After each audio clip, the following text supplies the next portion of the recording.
Ang pelikula ay nagbubukas sa Rio de Janeiro, Brazil kung saan ang aming pangunahing karakter. Si Arthur Bishop ay namumuhay ng payapa, sinusubukang kalimutan ang kanyang nakaraang buhay bilang isang hitman. Lumilitaw siya, napeke ang kanyang sariling kamatayan at binago pa ang kanyang pagkakakilanlan upang manatiling hindi nagpapakilala.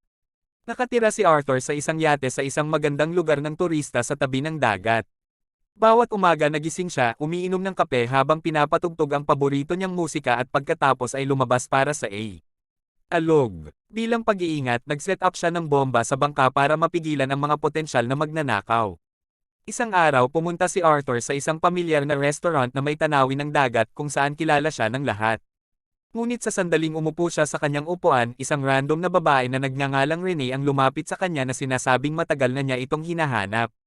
Ipinaliwanag niya na siya, nagtatrabaho para sa isang mapanganib na amo na gustong alisin ni Arthur ang tatlo sa kanyang mga kaaway ng maingat ginagawang natural ang kanilang pagkamatay. Ay malinaw na naguguluhan kay Arthur at sinubukan niyang lumayo ngunit nagbanta si Renee na ilantad ang kanyang lokasyon kung hindi siya susunod. Pagkatapos ay inis ka ni Arthur ang lugar. At napansin na hindi siya nag-iisa, may ilang goons na may hawak na iba't ibang armas. Kailan sinubukan ni Renee na kunan siya ng litrato, sa halip ay kinuha niya ang litrato niya. Catching her off guard. Tumalaki ang mga bagay at naglabas ng baril ang batang babae. Ngunit bago niya ito magamit, itinulak ni Arthur ang mesa patungo sa kanya, pinipigilan ang kanyang mga galaw. Inaatake din ng lahat ng goons si Arthur. At the same time, pero dahil siya ang bida, lahat sila ay dinaig niya ng hindi man lang pinagpapawisan. Pakiramdam niya ay nahihigitan na siya, sinamantala niya ang pagkakataong makatakas sa pamamagitan ng pagtalon sa bubong ng dumaraan na skytram. Gayunpaman, sumunod si Renee at ang kanyang mga tauhan, sinusubukang barilin siya mula sa loob ng tram. Sinubukan pa nga ni Renee na umakyat sa kanya, ngunit bago niya magawa nagpa siya na gumawa ng isang matapang na pagtalon sa likod ng isang hand glider upang matagumpay na iwasan ang kanyang mga humahabol. Pagsapit ng gabi, bumalik siya sa kanyang bangka at nakita niya ang mga kaina-hinalang lalaki na nag-iinspeksyon dito. Ito ay nagudyok sa kanya na i-activate ang mga bombang madiskarteng inilagay niya para sa mga emerhensya.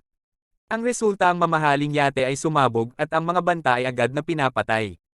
Pagkatapos pumunta si Arthur sa isang lumang lalagyan kung saan itinago niya ang kanyang mga armas at kasangkapan, kabilang ang mga peking pasaporte at mga mobile phone. Pagkatapos ay kumuha siya ng pera at lumipat sa isang liblib na isla sa Thailand.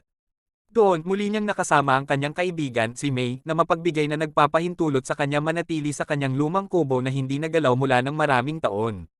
Pagkaalis ni May, pumasok si Arthur sa kanyang silid. At binuksan ang isang bahagi ng sahig na gawa sa kahoy, sa ilalim nito ay nagtago siya ng higit pang mga sandata at kasangkapan. Determinado siyang protektahan ang kanyang sarili at malaman ang higit pa tungkol kay Renee, sinimulan niya itong imbestigahan sa pamamagitan ng isang lihim na sistema. Di nagtagal, in-upload niya ang larawan ni Renee na naklik niya kanina at natuklasan ang relasyon nito sa isang mapanganib na kriminal na nagngangalang Crane, isang taong may madilim na kasaysayan kay Arthur. Nang sumunod na araw, isang magandang babae na nagngangalang Gina ang pumasok sa beach resort ni May, naghahanap ng mga pangunang lunas para sa kanyang mga pasa. Napansin ni May ang mga pinsala at nagtanong tungkol sa kanila, ngunit hindi umimik si Gina at umalis. Noong gabing iyon, narinig ni May ang mga hiyawan na nagmumula sa isang kalapit na bangka at nasaksihan niya si Gina na marahas na minamaltrato ng isang lalaking tinatawag na Frank. Nag-aalala para sa kanyang kaligtasan, si May ay sumugod kay Arthur para humingi ng tulong kahit na siya ay nag-aatubili na makisali. Gayunpaman, nakaramdam siya ng pananagutan kay May, tinitingnan niya ang pangyayari sa pamamagitan ng kanyang binocular at tumungo sa bangka. Sa kabila ng kanyang pagtatangka ng mga tuwiran kay Frank, sinubukan ng huli na gumamit ng sandata at nagkaroon ng pisikal na alitan. Sa huli, aksidenteng natama ni Frank ang kanyang ulo sa isang metal na poste at namatay sa lugar. Nang makita ni Gina ang walang buhay na katawan ay nahimatay ito. Nagtagumpay si May na dalhin siya ng ligtas sa pampang habang hinahanap ni Arthur ang bangka. Sa kanyang sorpresa, natuklasan niya ang isang baril, pasaporte ni Gina, at isang telepono na may kasamang larawan ng kanyang sarili. Nabigla sa natuklasan, sinunog ni Arthur ang bangka at bumalik sa kubo. Pagkatapos nito, galit niyang ginaising si Gina at ipinakita sa kanya ang larawan, kinarap siya tungkol sa koneksyon niya kay Crane. Noong una, tumanggi siyang magsalita ng anuman, ngunit nang tinutukan siya ni Arthur ng baril, inamin niya na na-blackmail siya upang magtrabaho para kay Crane na may hawak na isang bagay na mahalaga sa kanya. Kasunod nito, ibinunyag ni Gina na dati siyang nagpapatakbo ng shelter para sa mga biktima ng human trafficking sa Cambodia. Ang buhay ay medyo normal at lahat ay kaaya-aya, ngunit nagbago ang lahat isang araw nang patayin ng mga Alipors ni Crane ang isa sa kanyang mga tauhan.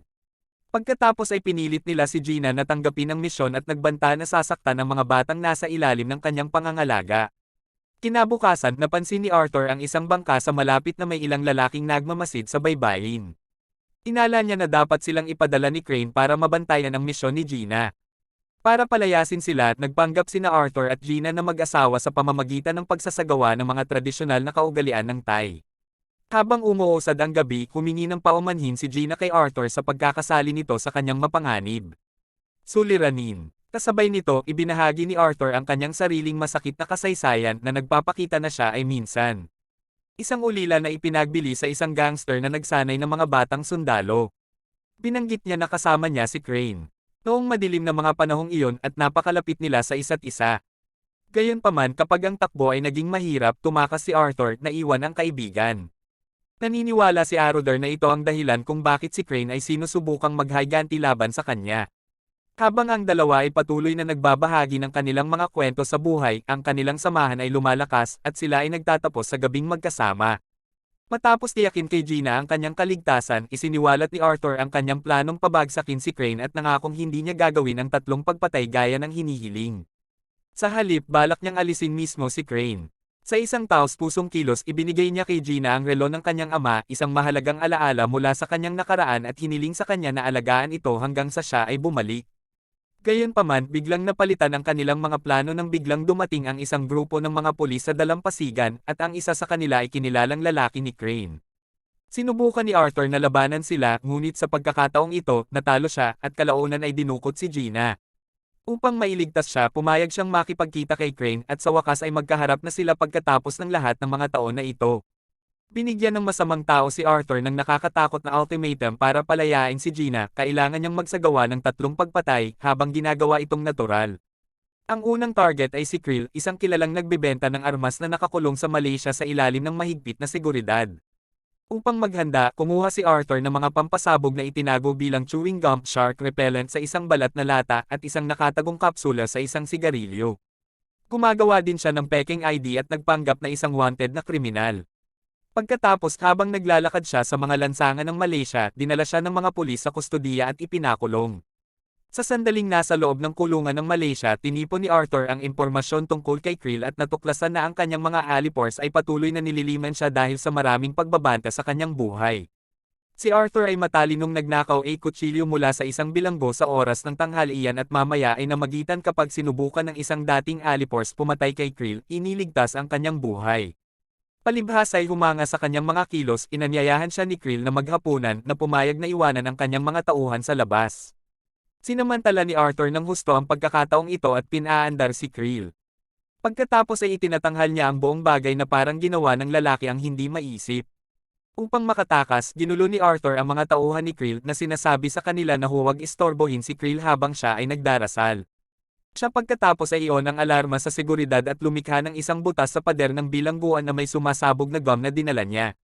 Nilulunok din niya ang crackang peel na ibinigay ni Crane at gumagamit ng shark repellent para tumalon sa tubig nang hindi napapansin. Pagkatapos ng matagumpay na pag-iwas sa paghuli, sumama siyang muli sa mga tauhan ni Crane sa isang bangkang pangisda na naghihintay sa kanyang pagdating sa gitna ng karagatan. Sa susunod na eksena, nagbibigay si Crane ng video na patunay ng kaligtasan ni Gina at itinalaga ang susunod na target, si Adrian Cook, isang human trafficker sa Australia. Nagbibigay din siya sa kanya ng limitasyon sa oras na 36 na oras upang maalis ang target.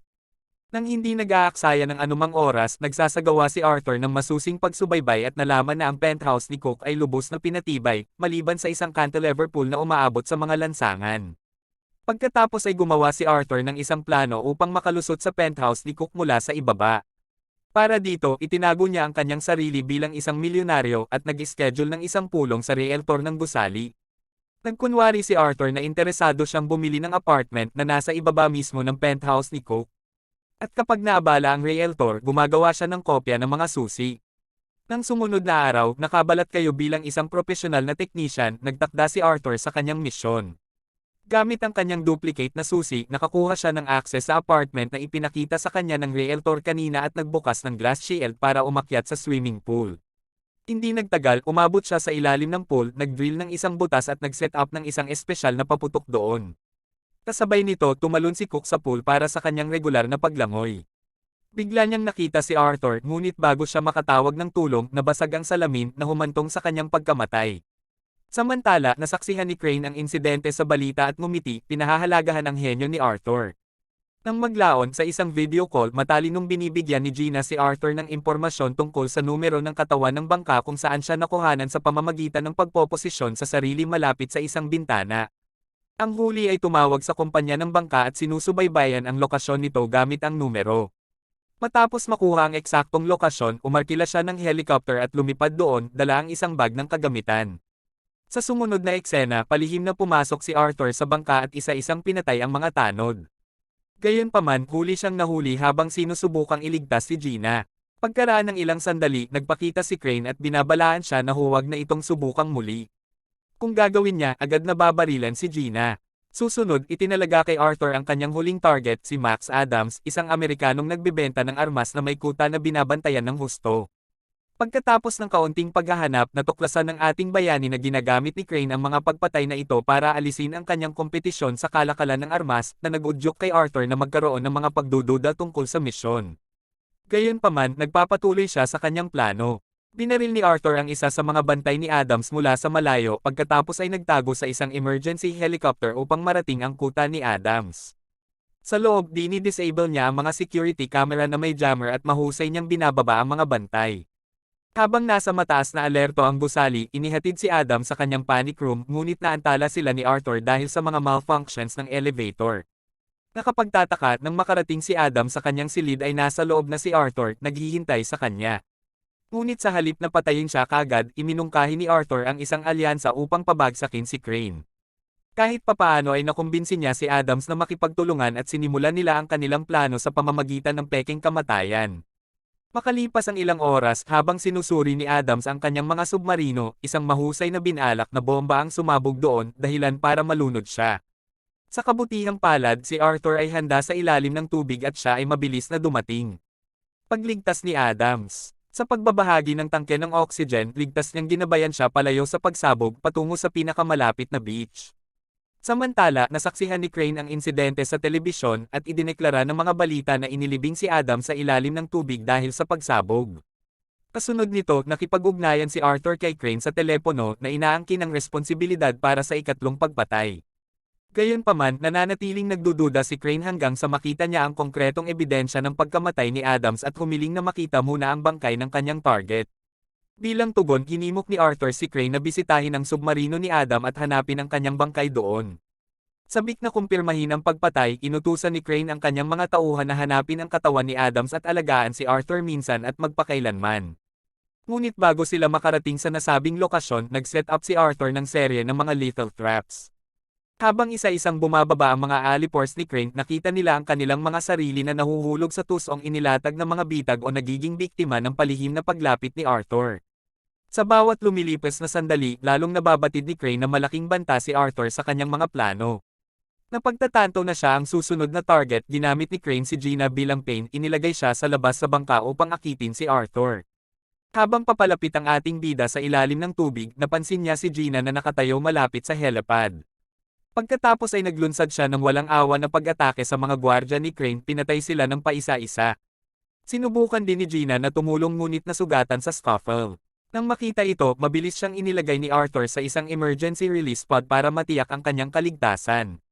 Pagkatapos nito, inalis niya ang lahat ng alipores ni Crane at sa wakas ay hinarap siya sa isang brutal na hand-to-hand showdown.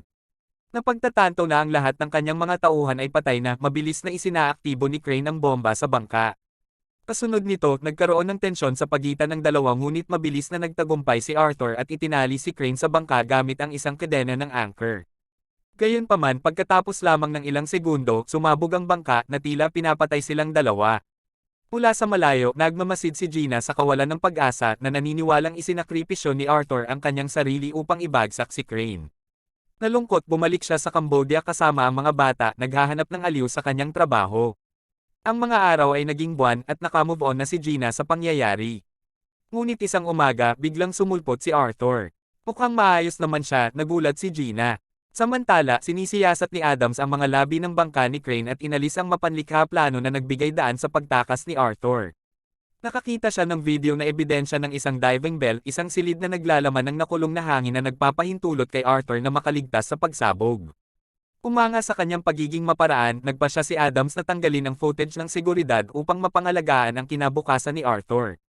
Nagtatapos ang pelikula nang ang kaligtasan ni Arthur ay nananatiling isang mahigpit na binabantayang lihim. Sa wakas ay nakalaya na sila ni Gina mula sa pagkakahawak ni Crane at ang kanilang muling pagkikita ay nagmarka ng bagong kabanata sa kanilang buhay na puno ng pag-asa at pangako ng isang mas maliwanag na hinaharap.